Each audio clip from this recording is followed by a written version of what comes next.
Ever wondered if your advertising dollar is really working for you? If your ad would have been here, you and more than 4 million people would be listening to it right now. Contact ads at xzoneradiotv.com. All Hit Radio.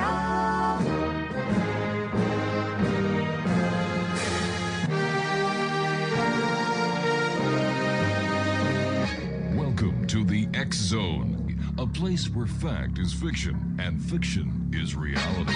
Now, here's your host, Rob McConnell.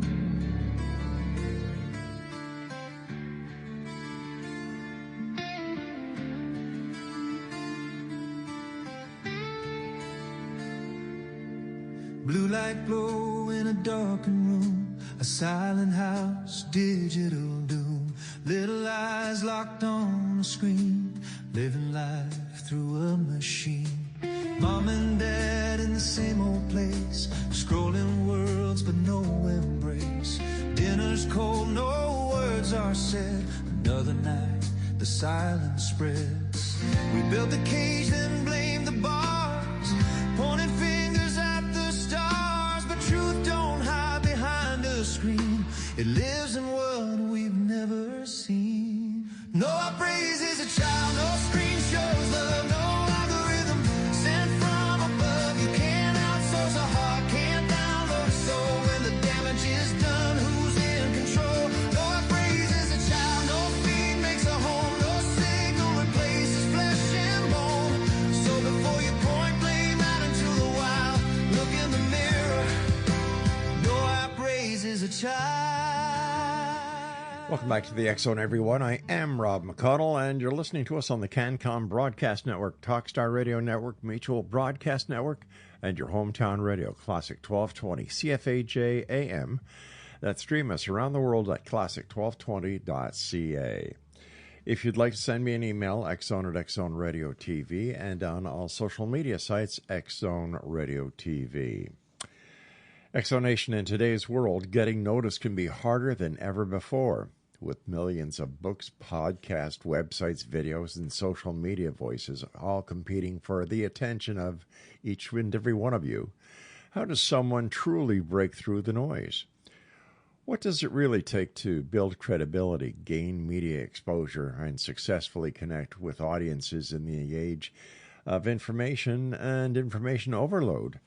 Joining us tonight is one of the most respected and experienced professionals in the world of publicity, media relations, and author promotion, Robert Barrows. For years, Robert has worked behind the scenes helping authors, experts, broadcasters, and public figures navigate the ever-changing media landscape, connecting, compiling, and gathering compelling voices with audiences around the world. Joining me now is Robert Barrows. And Robert, welcome back to the X Zone. Long time no talk. Well, thank you very much for having me. And I'll tell you something funny about the public relations end of the business.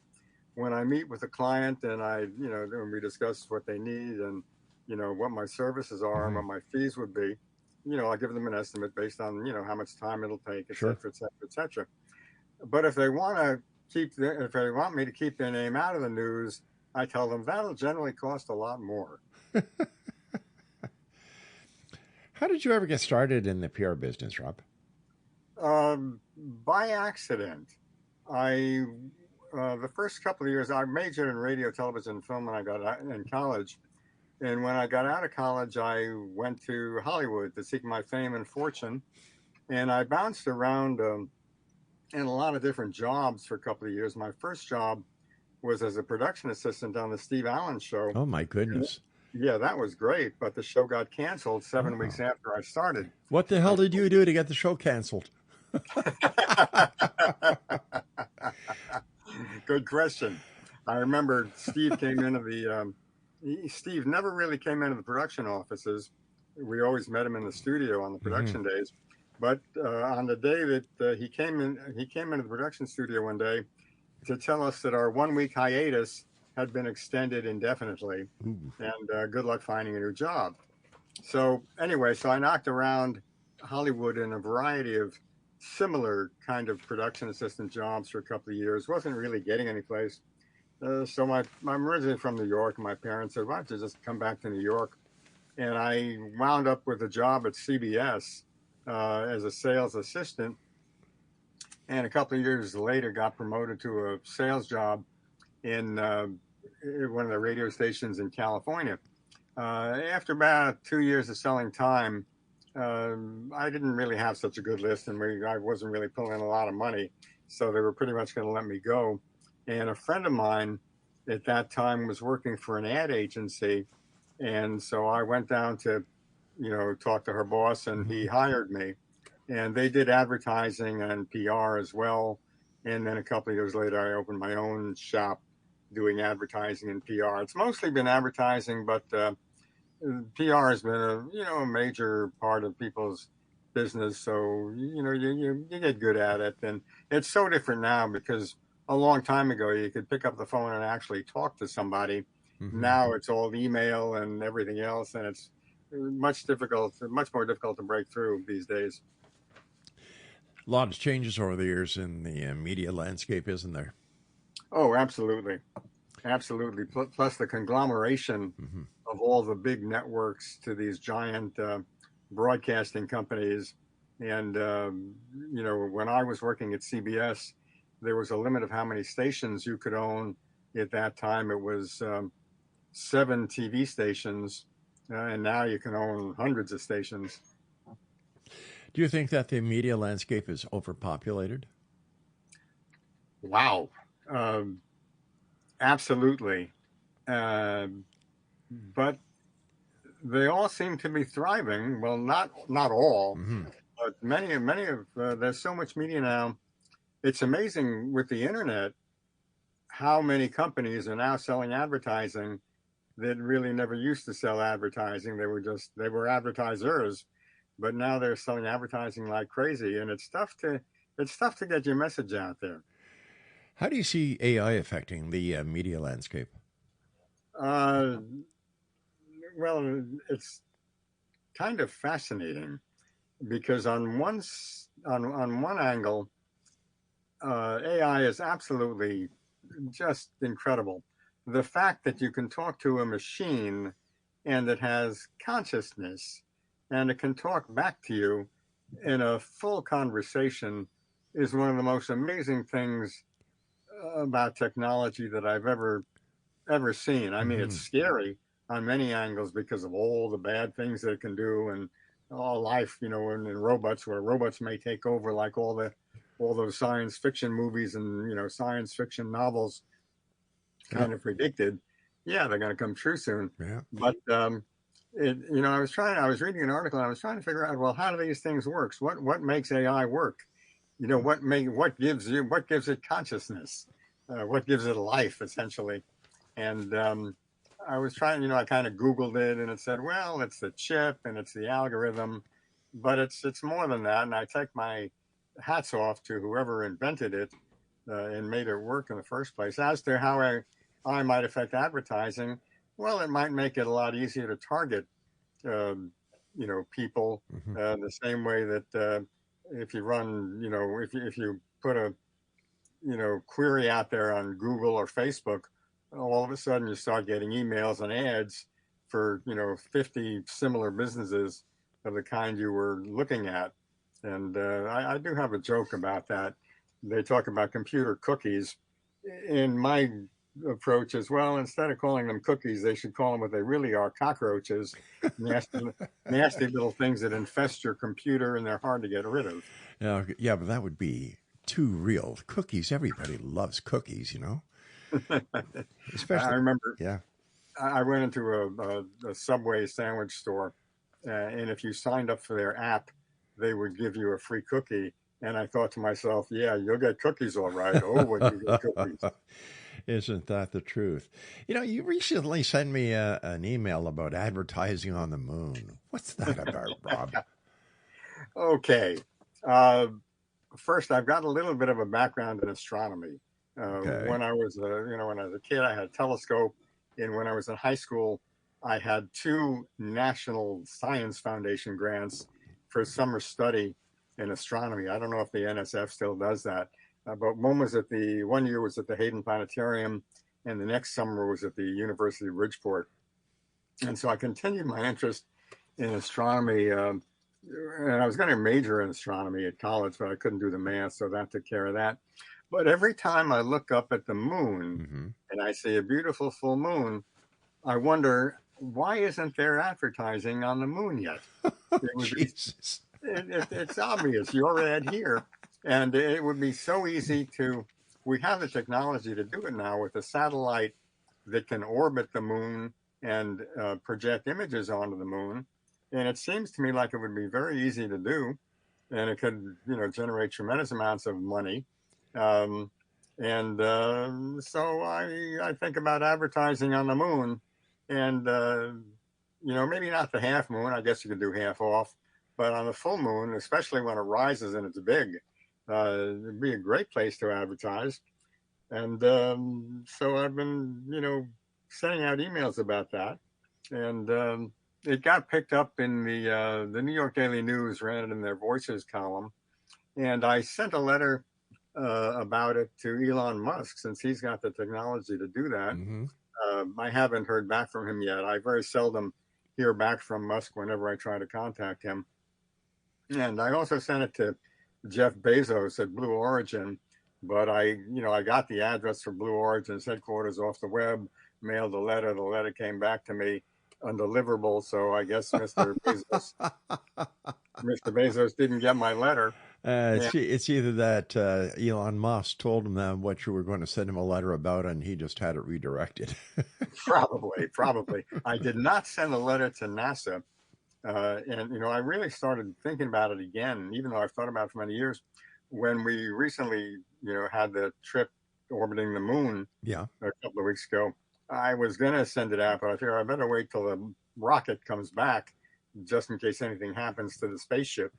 So then I sent out the emails, and we'll see what happens. I'm tempted to play with it some more, but I did Google it, and I here's what when I Googled it, I ran across a treaty that goes back as far as 1967, which actually prohibits artificial light sources in space.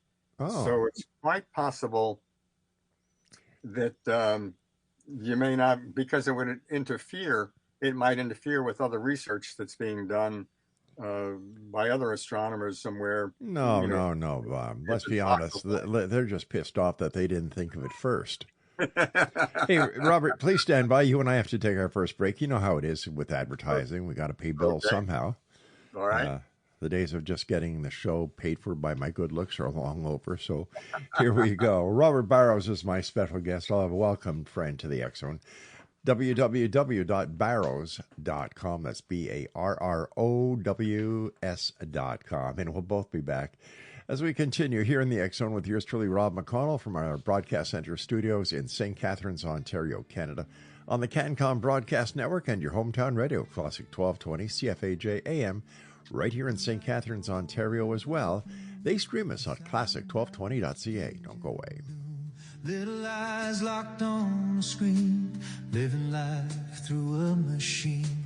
Mom and dad in the same old place, scrolling worlds but no embrace. Dinner's cold, no words are said. Another night, the silence spreads. We built a cage, then blamed the bars, pointing fingers at the stars, but truth don't hide behind. Ooh, gods. Yeah. Breaking news on every screen.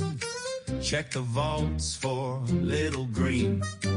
Government dust in folders old, looking for the saucers people told. Trump said, fine, let's open the stash. Find the aliens, clear the trash. People keep asking night and day. Let's see what's hiding in the USA. Hey, open the UFO files. Let's see what's there. Flying saucers, aliens, or just hot air. Every blurry light at 2 a.m. turns into a spaceship for them. Open the UFO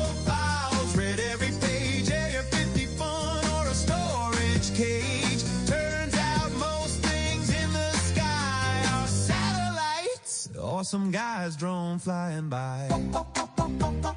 Welcome back, everyone. The next thing in the sky could be the way that our guest this hour, Robert Barrows, is going to sell advertising and put the advertising on the moon. I think it's a great idea, Robert.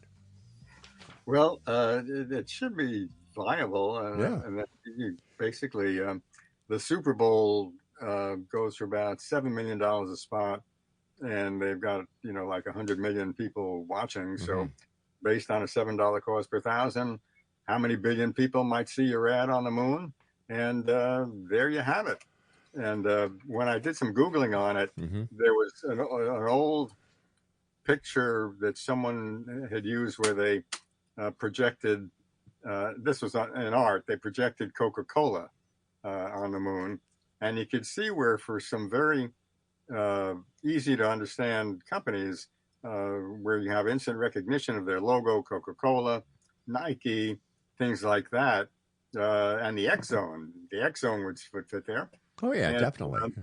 And it would be tremendous, and the income from that could be tremendous, and the income could help pay for the tremendous cost of exploration into space. So companies that there is a company in Burlingame that I also sent a letter to. I live near San Mateo, Burlingame, California. And there's a company that builds satellites. So I sent them a letter that suggesting that they make a satellite that's capable of projecting things on the moon. And of course, I haven't heard back from them yet either. But I really haven't promoted it yet much. Haven't contacted NASA, haven't contacted Hollywood because, and I haven't contacted Mr. Trump about it because he'd probably love to put his face on the moon. That'd probably be the first thing. Yeah, speaking about Trump, he's doing a great job advertising for McDonald's. Absolutely. Yeah, it's a wonder they don't have a McTrump burger yet. My producer says that's because they don't make hamburgers out of anuses yet. Oh, jeez. The Trump rump burger. I don't know nothing. I didn't see nothing. I don't remember nothing. All right, I'm going to call you Sergeant Schultz from now on. Speaking about Sergeant Schultz and Hogan's Heroes and all the great TV shows that were in the 50s and 60s and 70s, what do you think about today's TV reality shows? I watch a few of them, but I'm always a little bit skeptical because as soon as you bring in the camera, it's not really reality TV anymore. I remember Regis Philbin once mentioned that a long time ago, that as soon as you bring that camera in, it's not quite real. Yeah. And there's some of the Survivor stuff. I wonder how I would do on some of that Survivor stuff. But again, I always think that 5 feet away is the cameraman, the sound man, and the lighting guy, and how much of it is for TV. So I watch a little bit of reality TV, but I can honestly say I never watched the Kardashians. The who? But the yeah, the Kardashians. And I'm old school. I grew up in the 50s and 60s and 70s, and I watch old sitcoms, old movies. I, tune in a Tonight Show to see, who's on it. And I'm always amazed to see, some of the guests who were, 20 years younger, than now, and 30 years younger than now. And it's interesting to see the early interviews I did with several of these guests. And that's about it. I liked old time TV much better. There's still nothing that comes as close. There's still nothing that comes close to the Twilight Zone. Oh, with Rod Sterling. Absolutely, Yeah. it was a tremendous show. And every once in a while, I'll have a marathon of it, and you wind up watching the Twilight Zone marathon all day long. I really still enjoy the black and whites. Yeah. You know, like the Rifleman Bonanza when before they went to colorization, and you know the old time movies with Edgar G. Robinson and Cary Grant and Robert Mitchum and Telly Savalas when he had hair, and you know the real old movies. Yeah. I watch a lot of that stuff, especially on the Turner channel. Mm-hmm. And you mentioned something, and I forgot what I was gonna say. Go ahead. I And forgot. and when it comes to radio, I love the old time radio. You know the serials. Let me see. Some of them are. Well, Sterling has one on there, and oh my gosh, the Perry Mason Planet X or Dimension X. And You mentioned television, and I remember going home, from high school, mm-hmm. and I'd watch Superman, Soupy Sales, and whatever, I think, and then some Western was on after that. And one day, I was working on the high school newspaper, and a few of us guys said, "Well, let's see if we can go get Soupy Sales. Let's do an interview with him." So we got in touch with his TV program, and they invited us to, New York City to meet with Soupy Sales. And that was kind of fun. It felt like stars. Years ago, do you remember the Sonny and Cher show when they had Ted Ziegler and Cullen? I can't remember his first name. Peter Cullen. They used to do skits on the Sonny and Cher show. Well, way back when I was a kid, Ted Ziegler had two shows. He had Lunchtime Little Theater, and that was targeted for the kids who would go home for lunch. They'd sit in front of the TV, have their lunch, and you'd watch Johnny Jellybean, who was Ted Ziegler, and it gave the parents an electronic babysitter while you were home for lunch, basically. And then he also did Afternoon with Johnny Jellybean, and here he is, a guy from Montreal who worked at CFCF. Had these two shows, and he ends up on the Sonny and Cher show.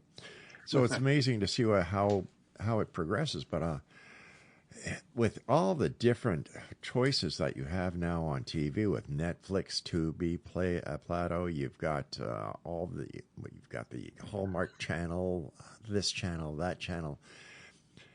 It's a wonder that you and I and other people of our age group survived with maybe 3 or 4 channels.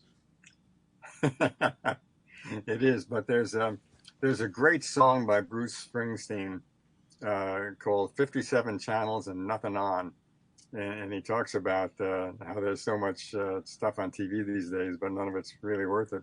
But I wish I didn't watch as much TV as I grew up with watching, because had I spent a lot of that time reading stuff, I might have done a lot better in school, et cetera, et cetera, et cetera. And I still watch a tremendous amount of television today. And, it's on in the morning when I get up, and I'll watch the morning shows, and then, I'll watch it at night, and then I'll watch some more at night. And I enjoy watching America's Funniest Videos. Oh, they're great. Yeah. The news isn't quite what it was a long time ago when there was Cronkite and, all those guys. And on CNN now, it's become too much, opinion type stuff. Mm-hmm. And they'll have 5, 6, 7, guests on a show, and they're all talking at the same time. Oh, it's awful. Yeah. And it's not quite as good as it was.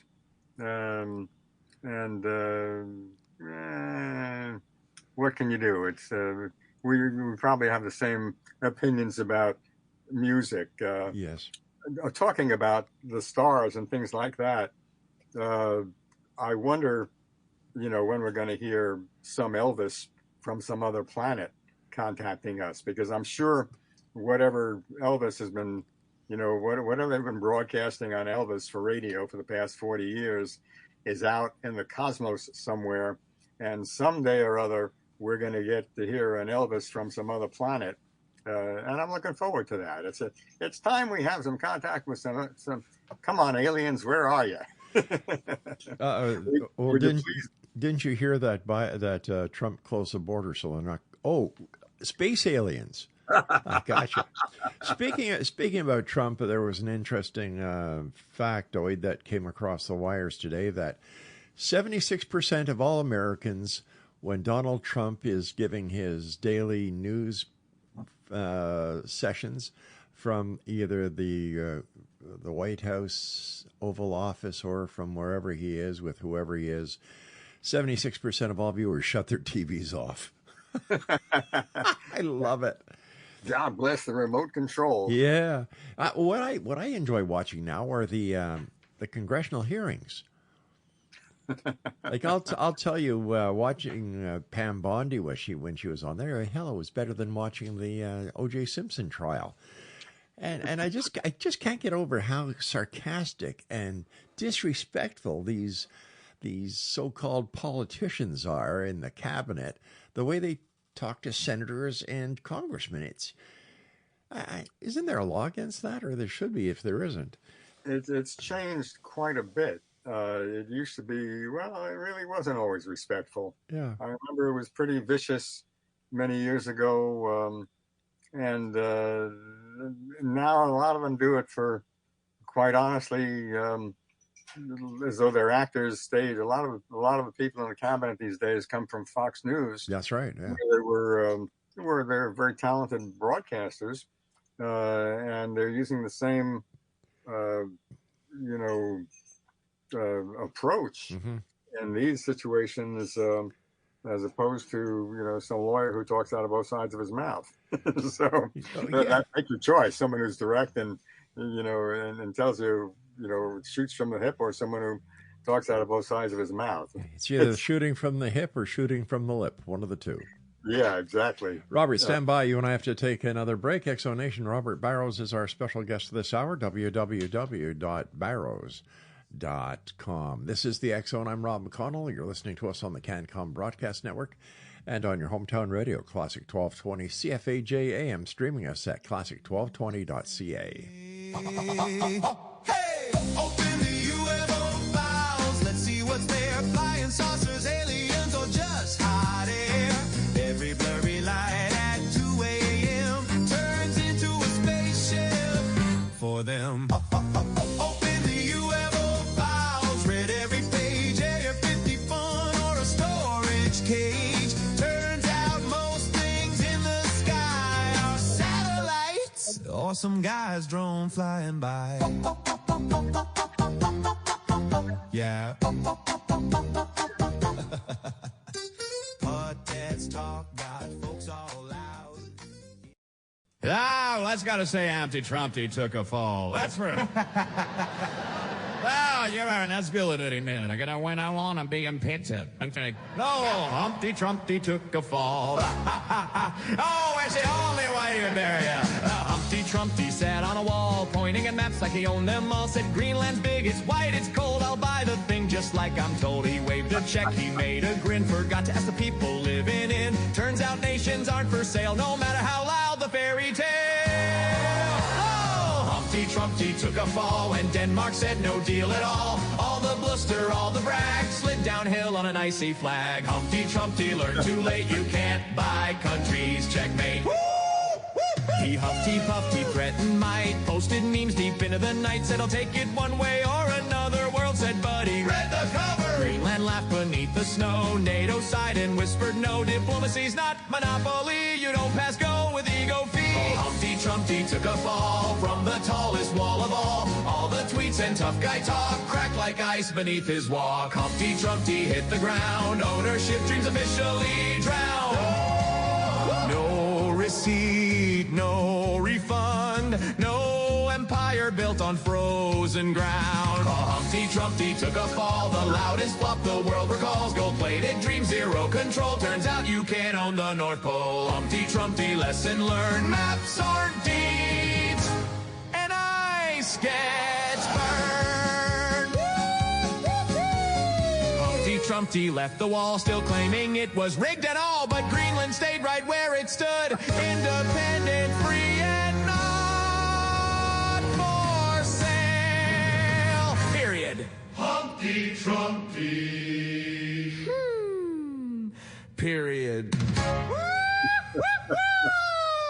Robert Barrows is our guest. Barrows.com is the website. Robert, whatever happened to your video tombstones? Nada. Nothing really happened with it, at least from my end. But there is a company in Slovenia who put out their own video tombstone, which they call a digital tombstone, which they're selling for about $4,000. I mean, the one that I had projected probably I would have estimated $40,000-$50,000, plus a huge perpetual care fund, et cetera, et cetera, et cetera. Because you got to make it profitable for the cemeterian, for the funeral director, for the monument builder, for me, et cetera, et cetera, et cetera. But anyway, one very interesting thing about the video tombstone, which the Slovenian company put out, is where I had specified a plexiglass screen to protect the tombstone and the video equipment from the elements. They actually use a bulletproof screen. They use bulletproof glass.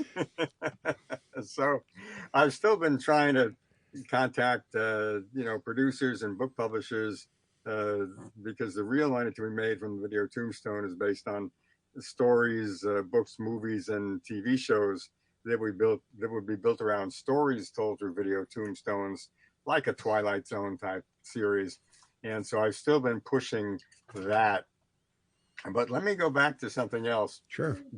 During the intro to this segment, where you were doing the Humpty Trumpty song, many years ago, a friend of mine was out of work. She needed a job. The mayor's race in San Francisco was wide open.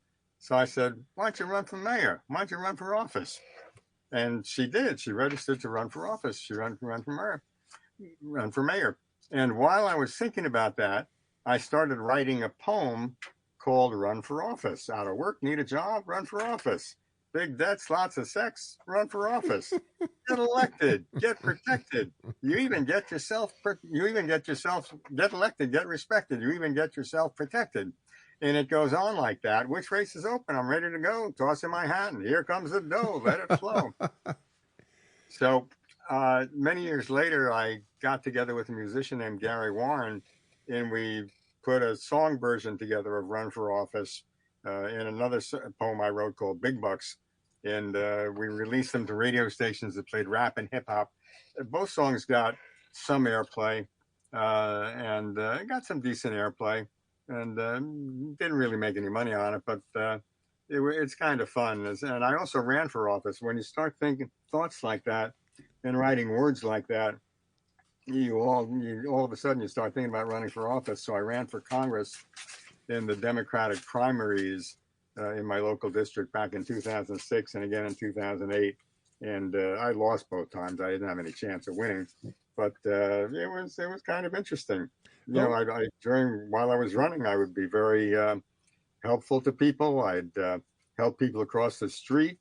I'd pick up their packages and help them And then when I was after the election, I remember I walked across the street and I almost got hit by a car. So I cursed like hell at him. I thought to myself, hey, I'm back. Yeah. Oh my gosh. So why do you think you didn't win?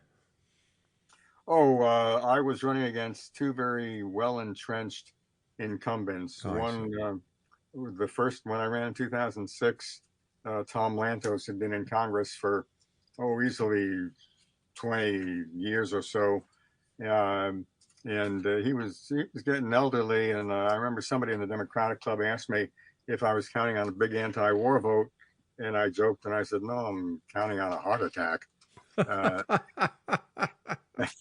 And about a year later, he died from cancer. And after he died, I decided, okay, I'll go in again. And then the other person I ran against, she had been a local congressperson.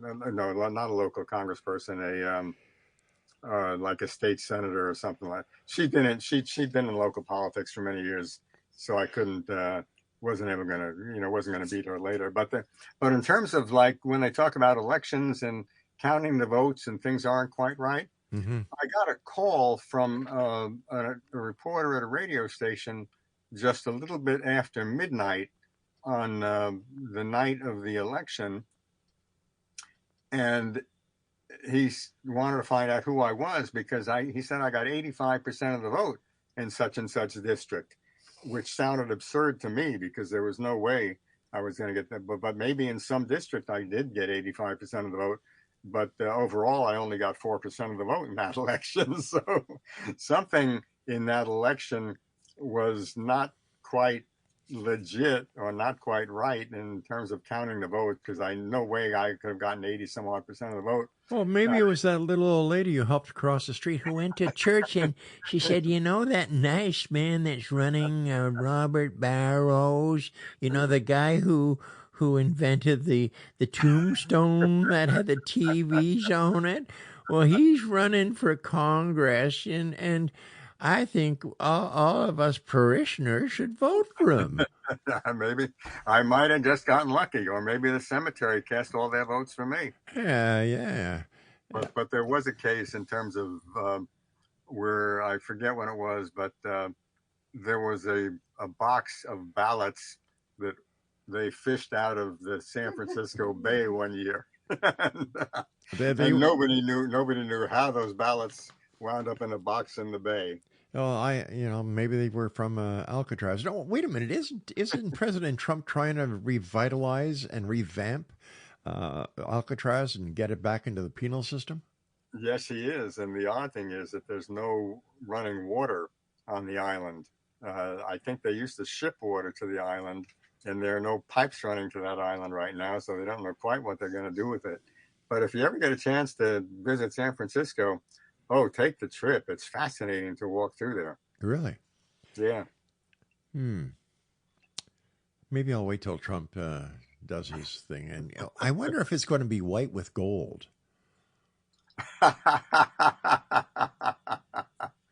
Absolutely. Hypothetically, if you were to be Trump's PR guy, what would you do? How differently would you run what he's doing? I mean, so he wasn't the worst hated man in American history in the political realm. Well, first, I'm going to take my hat off to that woman, Karine Levitt or Catherine Levitt or whatever her name is. Yes. Yeah, she does an incredible job of protecting him. Oh, yeah. And covering for him. She's a great liar. Yeah. Yeah, and Caroline Levitt, and trying to explain what he does, even though you might, have the most vile reaction to it. But she does an incredible job of explaining what he does. And I think that's what you have to do as a PR person. No matter how bad your client is, you've got to protect them. Because they pay the bills, yeah. Yeah, and I'm always amazed at lawyers who can do that, and I honestly couldn't. I have trouble lying. Every once in a while, when I would go for a job, they'd ask me what my strong points are, and I'd say, well, I can't lie, I can't cheat, I can't steal. Now, if that's okay with you. Let's see what happens. But they're not necessarily weak points. When you look at it, all lawyers are PR agents for their clients. Oh, absolutely. Yeah. And when they take on a guy who just shot, 10 children, it's amazing how they do that. And I remember listening to the O.J. Simpson trial just about every day, because I had a client who was about 45 minutes away by car. And I listened to that trial, on the radio, and it was just absolutely amazing, and if I ever did anything wrong, I want Johnny Cochran as my lawyer. He did such a good job protecting OJ. I discovered something really great during the O.J. Simpson trial. Captain Crunch and orange juice. A great mix. Just couldn't get enough of either of them. I'd sit in front of the TV with a box of Captain Crunch and a gallon of orange juice, and away I'd go. I'd be happy. That makes sense. I understand that totally. When we come back from this break that we're going to have to take in about 40 seconds from now, I'd like to get your opinion on the social media aspect of the media these days. Let's take a look at X. Let's take a look at the Truth Social. That cracks me up. The Truth Social must be an oxymoron in there somewhere. Oh, wait a minute. That's the president. Okay. And I've been banned from X, but we'll talk about that. Robert, stand by. You and I will be back on the other side of this break as we wrap up this hour. Let me try that again. As we wrap up this hour, you notice how the words kind of merge sometimes? Here in the X Zone with yours truly, Rob McConnell, my guest, Robert Barrows. And strange times these days, I'll tell you. Very strange. We're on the cusp of something wonderful, our psychics keep telling us. And I keep waking up and saying, when? Where? How? We'll be back on the other side of this break. Don't go away. Cold, I'll buy the thing just like I'm told. He waved a check, he made a grin. Forgot to ask the people living in. Turns out nations aren't for sale, no matter how loud the fairy tale. Oh! Humpty Trumpty took a fall when Denmark said no deal at all. All the bluster, all the brag, slid downhill on an icy flag. Humpty Trumpty learned too late, you can't buy countries. Checkmate. Woo! He huffed, he puffed, he threatened might. Posted memes deep into the night. Said I'll take it one way or another. World said buddy, read the cover. Greenland laughed beneath the snow. NATO sighed and whispered no. Diplomacy's not monopoly. You don't pass go with ego fee. Oh, Humpty Trumpty took a fall from the tallest wall of all the tweets and tough guy talk cracked like ice beneath his walk. Humpty Trumpty hit the ground. Melania walks in slow-mo style. Melania walks in slow-mo style. Melania pauses, waits a while. Melania stares like there's a plan. Melania. Amazon said, yes ma'am. Big budget glow, no rush at all. Melania framed on a marble wall. Is this a film or a perfume ad? Melania looks deep, very serious, very sad. Melania hush, Melania pose. Melania knows how the spotlight goes. Say nothing loud, say nothing clear. Melania whispers, relevance is here. Melania, lights, camera, Melania. Strike that pose, look cinematic. Melania, media opportunia. Silent scenes, but very dramatic. Following footsteps, polished and planned. All right, we've given her 1 minute, 14 seconds of fame here on the X Zone. Robert Barrows is our guest. And Robert, how did you ever get kicked off of X? Oh, I basically used it almost like an advertising vehicle, and I'd send out a couple of hundred messages a day, promoting whatever I'm, promoting, whether it's a video tombstone or books I wrote or, the songs I co-wrote. And they'd say, hey, you're kind of using this as spam. And then they would reinstate me. And then I signed up for their, whatever they call it, their premium thing or something like that. It was like $14 a month. Yeah. Where you could send out a longer version. So I would send out longer versions of my spam with my phone number, with my ad agency name in there and my phone number. And they said, hey, we can't allow you to do that anymore. So the unfortunate thing about Twitter, X, is they never respond to you. So I would, write them back that says, look, I'm going to be a good boy. I promise to be a good boy. I'll stop the spam. I'll, renew my premium subscription, blah, blah, blah. And I'll be very nice. And, but they never get back to you. You can write them and write them and write them. It's kind of like when Musk came in and, fired thousands of people, in the first couple of months of the Trump administration. Right. He fired so many people from X, from companies. So, in other words, you must have done the same thing at X. and nobody ever gets back to you. So basically, I can't post on X anymore. So I'll spend my time on Facebook and LinkedIn and Blue Sky. I'm not really, well, I'm kind of hooked on Facebook. I look at it a lot. It's always interesting to see what, friends and associates are posting on stuff like that. It's funny. We live in an apartment complex, excuse me, that has a pool and a hot tub. And when you go into the hot tub, there are people in 5 or 6 people, and most of them always have their telephones with them. And it's gotten so that people don't say I'm going to the hot tub. They say I'm going to the phone booth because they're that hooked on social media. And it's really quite amazing. And it is addictive. It is very addictive. It's sad to hear all the bad stories about people who are connecting with chatbots and killing themselves and killing other people. And it is really, it's hard to, it's there. The downside of it is very annoying.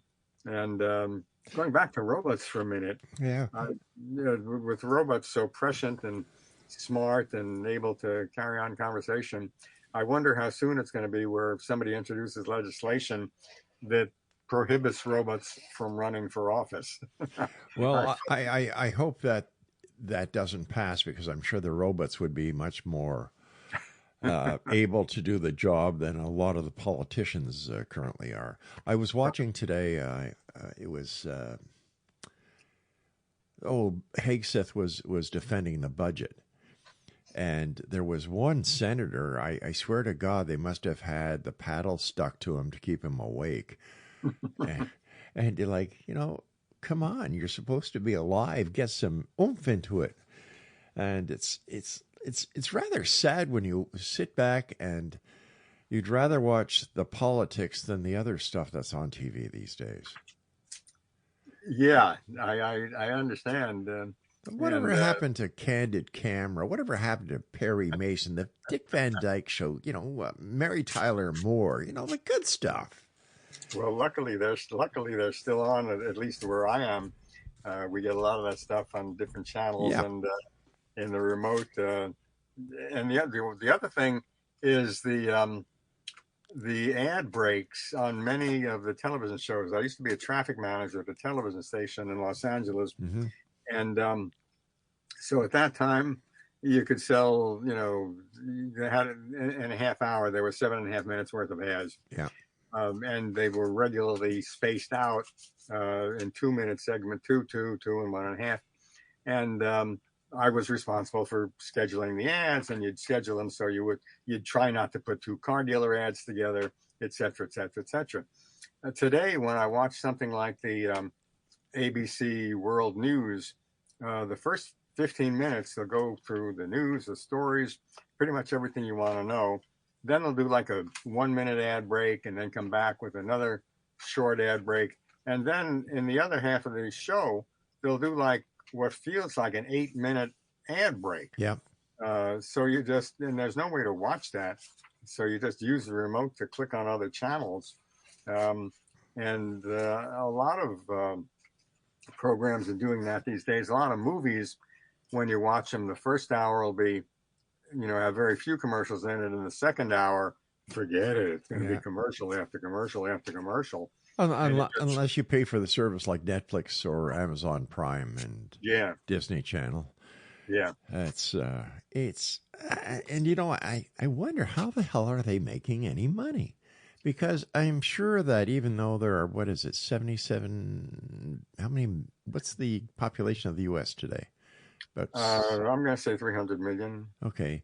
Even if you had 300 million people watching TV with all the different channels out there, I really don't know how they survive. And then you've got all the stuff that's on the internet. Yeah. It's amazing. Yeah.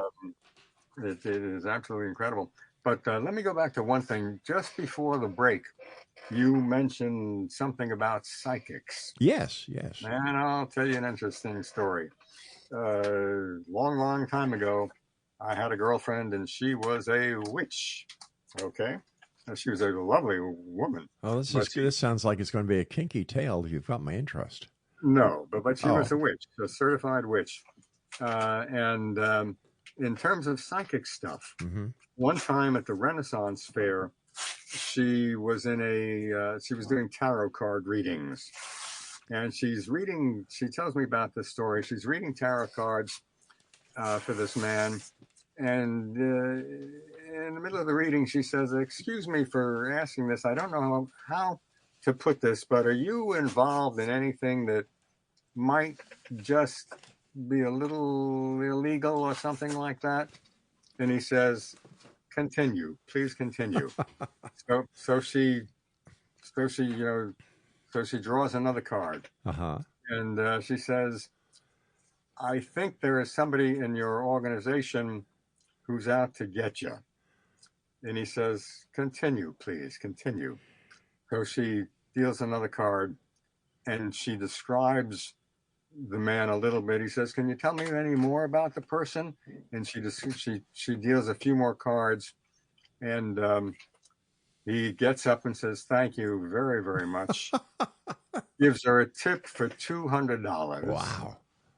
And what I don't know is if anybody got whacked 2 days later. She didn't know that either, but that's how good a tarot card reader That is great. she was. You know what the bad part is? When you were telling that story about organized crime, the possibility of organized crime, and your girlfriend being a great psychic, for some reason the number 8647 crossed my mind, and yeah, what would Pat Boone do with love letters in the sand? How do we know that he didn't put the 8647 there? And maybe 86 stood for something else. Let's see, 86 seashells with 47 trombones in the big parade. I don't know. It's and it's pretty scary, the prosecutions that are going on in America. And if you were broadcasting from America with some of the stuff that I do, yeah, sure, I'd be off the air. Absolutely. Like it's interesting, and I'm looking forward to watching. I'm not looking forward to watching the final, broadcast of the Late Show with Stephen Colbert in a couple of weeks. And I'm wondering what that last show is going to be like. I can see Jimmy Kimmel taking over for him, because he's already starting to do a great job of that. And it's just crazy. I don't know. Old time late night TV used to be really great with Carson, and it was. And now I understand what my dad and mom meant by the good old days. My version of the good old days are the '60s and the '50s. Yeah. Also, late night radio. I used to listen to Gene Shepard every night before I went to bed. Yeah. And I'm trying to remember, I forget the name, but the person who was on after him, I'll remember the name an hour after this interview. I could probably just Google it. What was the topic? And I'll tell you. It was just a talk show. And he would talk and talk and talk and talk. And then he'd, have a guest on. I just forget who it was. Gene Shepard was just kind of like a comic who would talk about different aspects of culture. Right. And forget the person on after him. But I also used to listen to DJs, WNEW FM in New York. Had some very good DJs who you could listen to as well as listen to the music. So it was different times, different culture, different, different technologies. Yeah, easier to follow, certainly. And in terms of newspapers, c'est la vie. But I'm sure the kids these days, probably say the same thing about this times. Growing up Robert, you and I have to say so long for tonight, my friend. Do me a favor, come on back and visit us in the near future. Oh, absolutely. Thank you for having me on. You take care of yourself. And Exonation, if you'd like to advertise on the moon, go to www.barrows.com. Robert Barrows has been my guest this hour. I'll be back on the other side of this break as the X Zone continues with yours truly, Rob McConnell, on the CanCom Broadcast Network and your hometown radio, Classic 1220 CFAJ AM, who stream us at classic1220.ca. Don't go away. We'll be right back.